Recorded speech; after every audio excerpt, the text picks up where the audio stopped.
और इस समय हमारे दो संवाददाता लगातार हमारे को डीडी न्यूज़ पर पल पल की अपडेट दे रहे हैं। जब से ये हादसा हुआ है तब से डीडी न्यूज़ लगातार ग्राउंड जीरो पर मौजूद है और पल पल की जानकारी अपने दर्शकों तक पहुंचा रहा है। मुकेश शुक्ला यहाँ घटनास्थल से मौजूद है, वहीं नितेंद्र सिंह लोकनायक जयप्रकाश नारायण अस्पताल से हैं। मुकेश, सबसे पहले मैं यहाँ आपके पास आना चाहूंगी कि कल 6:52 के बाद हर जांच को के पहलुओं पर नजर रखी जा रही है। कौन कौन से वो मुख्य बिंदु हैं जिस पर इस समय जांच चल रही है, क्योंकि सुबह एफएसएल की टीम भी वहां पहुंची है।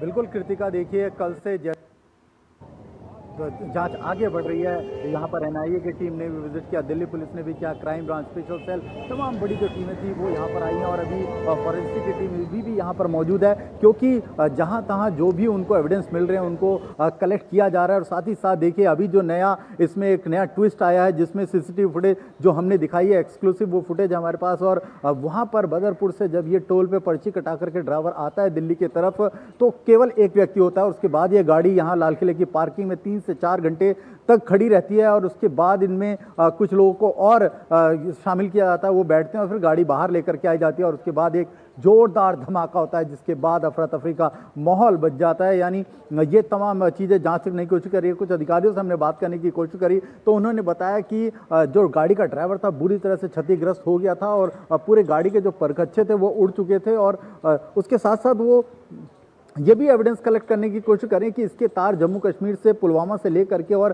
फरीदाबाद तक जोड़े जा रहे हैं, क्योंकि सुबह में आप देखिए 360 आरडीएक्स मिलता है, फिर कई सारे और एक्सप्लोसिव रासायनिक मिलते हैं। और उसके बाद आप देखिए गुजरात में एटीएस जो है वो गिरफ्तारी करती है, जम्मू कश्मीर में गिरफ्तारी होती है। और यहाँ पर डॉक्टर जो है उमर, उसका नाम यहाँ पर आ रहा है, वो उस गाड़ी में था, लेकिन अभी उसका पता नहीं लग पाया कि वो फरार है या उसकी भी इस एक्सप्लोसिव धमाके में मृत्यु हो चुकी है। उस पर संशय कायम है, क्योंकि उस समय वो गाड़ी से बाहर निकला था और उसके बाद ये धमाका हुआ था। तो अब इस उमर नाम के जो डॉक्टर की है उसकी जांच की जा रही है। इससे पहले 2 डॉक्टरों को अलग अलग राज्यों की टीमों ने पहले उठा रखा और उनके संदिग्ध पे फरीदाबाद में जो छापेमारी की गई थी, जिसकी कल प्रेस कॉन्फ्रेंस भी करी थी। तो ये लगातार एक कड़ी दर कड़ी जुड़ती जा रही है और जैसे जैसे ये एविडेंस आगे आएंगे आपको तस्वीर साफ होती जाएगी। लेकिन अभी भी देखिए लगातार ये मेरे कैमरामैन से कहूँगा आपको दिखाएंगे, प्रमोद जी दिखाइए, देखिए साफ सफेद कलर का जो पूरा का पूरा है ये एरिया, इसी के पीछे रेड लाइट है जहां पर ये कवर कर लिया है, किसी को वहां जाने की अनुमति नहीं है। यहाँ पर एम्बुलेंस मौजूद है, फॉरेंसिक टीम अभी भी मौजूद है और लगातार यहाँ पर जो है वो सबूत इकट्ठे किए जा रहे हैं, क्योंकि जिस समय एक्सप्लोसिव हुआ तो कई जो लोग थे बुरी तरह क्षतिग्रस्त हो गए। तो जहां तहां उनके कई अंग भी देखने को मिले, बिखरे पड़े थे, उसको सुबह तक कलेक्ट किया गया। यानी सब चीज को एविडेंस के तौर पर लेकर के आया जाएगा और ये बताने की कोशिश की जाएगी कि क्या क्या था। जिस तरह के धमाके की बात करिए, आमतौर पर धमाका होता है तो कोई गड्ढा होता है या उससे निकलने वाले जो भी एक्सप्लोसिव होते हैं उसके अंदर जो भी चीजें डाली जाती हैं, चाहे वो कीले हों या जो भी चीजें हो एक्सप्लोसिव, लेकिन ऐसा कुछ यहाँ पर मिला नहीं है। तो इसको देखा जा रहा है कि क्या ये रासायनिक हमला भी हो सकता है और ये जो लोग थे ये किस मकसद से आए थे, कौन सी एजेंसी इसकी अभी जिम्मेदारी लेती है, क्योंकि इसकी जो जांच है वो अभी चल रही है। ऐसा अभी किसी ने अपने ऊपर क्लेम नहीं किया कि वो इस कोई भी ऐसी एजेंसी आई नहीं है जिसने कहा कि हमने इसकी जांच करी है। पुलिस अभी देखिए डीसीपी ने भी बताया टू अर्ली टू से होगा, अभी जांच और आगे निकलेगी तो साफ तस्वीरें हो जाएंगी आज दोपहर तक। बिल्कुल, और इसके लिए हमें थोड़ा सा और इंतजार करना हो, क्योंकि जांच लगातार बीती रात से ही कंटिन्यू जारी है। हमारे साथ में हमारे सहयोगी नितेंद्र भी इस वक्त बने हुए हैं। नितेंद्र, आपके पास क्या कुछ ताज़ा अपडेट, क्योंकि इस समय अगर हम देखें तो बताया जा रहा है कि 8 लोगों की इस ब्लास्ट में मौत हो चुकी है और कई सारे लोग अभी घायल हैं। कैसी है अभी उनकी तबीयत, उनका स्वास्थ्य?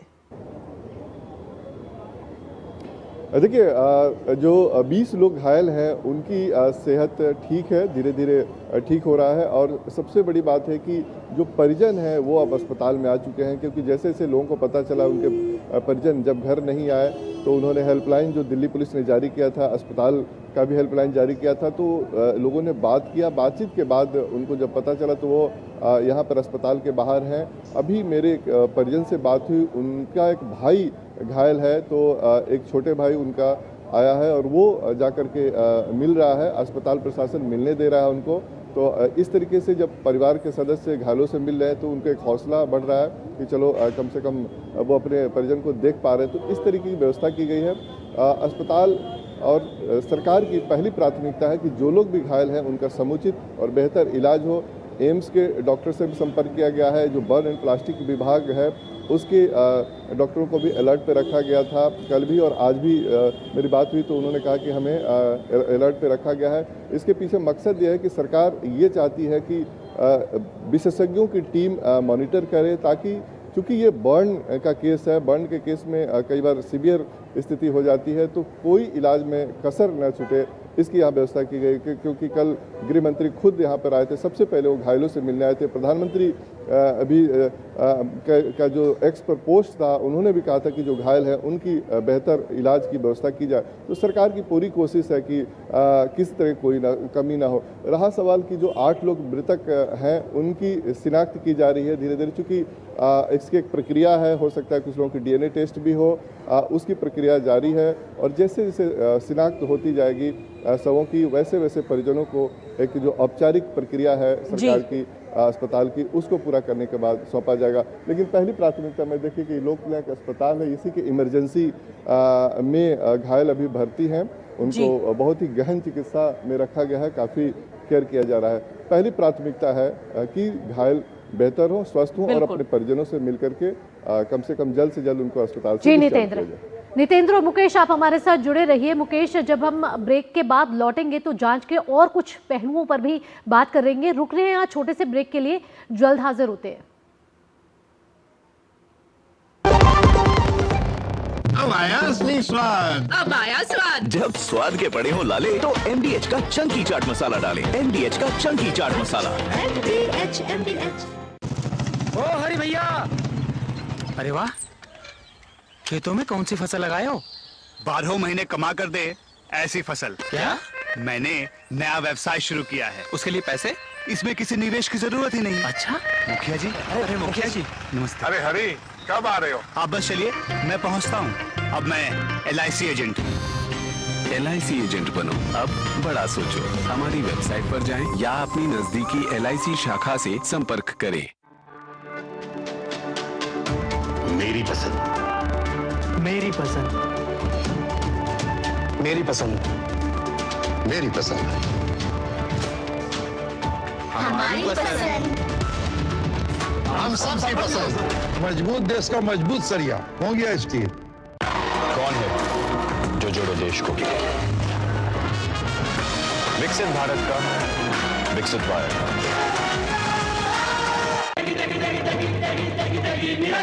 MDH की देगी मिर्च, देगी मिर्च का तड़का, अंग अंग फड़का। MDH की देगी मिर्च।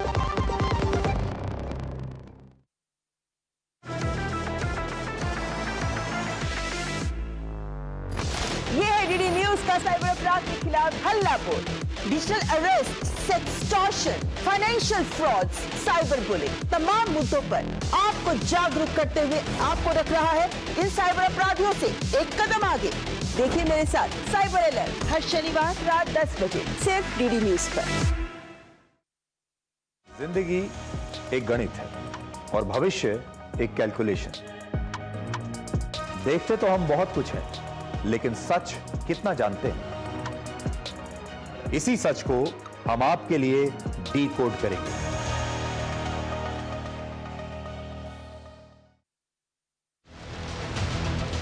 वक्त बदला है, तेवर नहीं, दो टूक कहने का है अंदाज वही। न फेक एजेंडा की बिसात, न झूठ का जाल, सिर्फ तथ्य, तर्क और तीखे सवाल। देखिए मेरे साथ दो टूक, सोमवार से शुक्रवार रात 10 बजे सिर्फ डीडी न्यूज पर।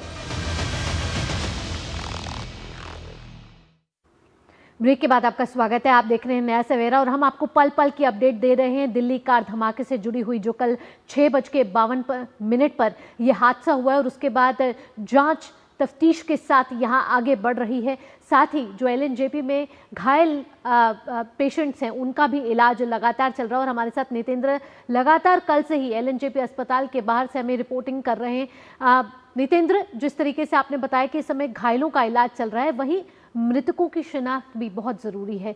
वो किस तरीके से आगे बढ़ रही है? कितने मृतकों के का जो पार्थिव शरीर है वो उनके परिजनों को इस समय सौंप दिया गया है? देखिए, अभी आधिकारिक तौर पे कुछ बताया नहीं गया अस्पताल प्रशासन की तरफ से, क्योंकि जैसे जैसे आगे दिन बढ़ेगा, उसके बाद अगर शिनाख्त होता है, शिनाख्त के बाद एक प्रक्रिया होगी जो अस्पताल की प्रक्रिया, उसके बाद ही सौंपा जाए, क्योंकि कुछ जो मृतक है उनकी थोड़ी सी डीएनए टेस्ट भी ज़रूरी है, मैचिंग करना, क्योंकि बहुत लोगों को पता नहीं है कि उनके कौन से परिजन हैं और किस हालात में हैं। तो जब डीएनए टेस्ट भी कुछ होगा, उसके बाद मैच जब किया होगा, तब जाकर के उनको सौंपा जाएगा। कुछ जो मृतक है उनकी अगर पहचान होती है तो उनको भी सौंपा जाएगा, लेकिन आधिकारिक तौर पे अस्पताल प्रशासन की तरफ से हमें कुछ नहीं बताया गया है। हम थोड़ा इंतजार कर रहे हैं, अब से थोड़ी देर बाद हो सकता है कि अपडेट किया जाए अस्पताल प्रशासन की तरफ से, लेकिन पहली प्राथमिकता अभी अस्पताल की भी है, सरकार की भी है कि जो घायल है उनका उचित इलाज हो और वो स्वस्थ होकर के जाए। और जैसे जैसे मुझे लग रहा है कि आज शाम तक, दोपहर बाद या शाम तक कुछ लोगों को जरूर डिस्चार्ज किया जाएगा जो मामूली रूप से घायल हैं। और अच्छी बात यह है कि जो परिजन हैं वो यहाँ पर अब आ चुके हैं और उनको मिलने दिया जा रहा है। मेरी एक परिजन से बात हुई है, उनके जो छोटे भाई है वो इसमें अस्पताल के अंदर हैं अभी। तो कुल मिला के जो लोग आ रहे हैं उनको अपने परिवार वालों से मिलने दिया जा रहा है अस्पताल में, ताकि उनका हौसला बढ़े, क्योंकि जिस तरीके से हादसा है उनको ट्रॉमा भी घायलों को ज़रूर होगा कि जिस तरीके से वो विस्फोट के चपेट में आए। तो ये कवायद चल रही है। और आप देखिए कि ठीक इसी इमरजेंसी, ये मेरे पीछे इमरजेंसी है लोकनायक अस्पताल का, जहाँ पे देखिए पुलिस की भारी बंदोबस्त है, गेट बंद है, किसी भी बाहरी व्यक्ति को या फिर मीडिया कर्मी को भी अंदर नहीं जाने दिया जा रहा है, क्योंकि इसी इमरजेंसी के अंदर बहुत गहन चिकित्सा। जितेंद्र, यहाँ से संक्षेप में ये भी आपसे पूछना चाहेंगे कि कुछ पेशेंट्स बताए जा रहे थे कि क्रिटिकल हैं, अभी उनका स्वास्थ्य कैसा है? देखिए, 3 जो घायल थे वो काफ़ी गंभीर रूप से जख्मी थे, ये हमें कल अस्पताल प्रशासन की तरफ से बताया गया था। लेकिन अभी क्या उनकी स्थिति है, क्योंकि हम जानते हैं कि मॉर्निंग में करीब 9 बजे के आसपास डॉक्टर विजिट करेंगे, जो डॉक्टरों की टीम है वो विजिट करेगी, उसके बाद ही हमें बताया जाएगा कि उनकी स्थिति क्या है। तो थोड़ा हमें भी इंतजार करना पड़ेगा, क्योंकि हम जानते हैं कि कम से कम 12 से 14 घंटा या लगता है कि जो सिचुएशन को मॉनिटरिंग करने में और बाकी जो घायलों की स्थिति है उसको बेहतर होने में, क्योंकि जो दवा है या फिर बाकी जो रिस्पॉन्ड करना है उसमें समय लगता है। तो जब 9-10 बजे के आसपास जब डॉक्टरों की टीम विजिट करेगी तो फिर हमें बताया जाएगा कि कितने लोग घायल, उनकी स्थिति कैसी है, जो गंभीर है उनकी स्थिति कैसी है, और क्या कुछ लोगों को डिस्चार्ज करने की ज़रूरत है। चलिए, बहुत बहुत शुक्रिया नितिन, तमाम जानकारी और अपडेट्स हमारे साथ साझा करने के लिए। इस महत्वपूर्ण खबर से जुड़े हुए, साथ ही आगे भी हम तक अपडेट, हर एक अपडेट हम तक पहुंचाते रहेगा।